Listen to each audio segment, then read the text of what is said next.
Need to convert units quickly without using a website.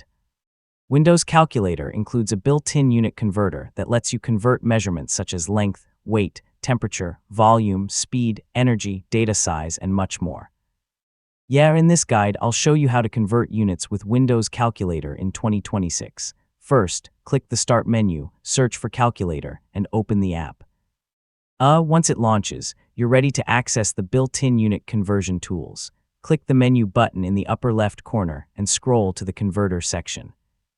You'll see many categories including length, weight and mass, temperature, area, volume, speed, time, energy, data, pressure, power, and more. Select the type of conversion you need.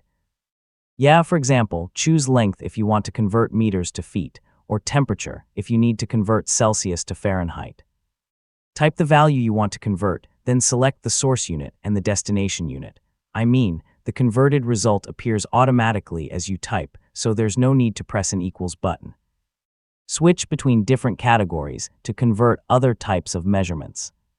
You can quickly convert currency, digital storage, fuel economy, frequency, angle, time, energy, and many other units using the same simple process.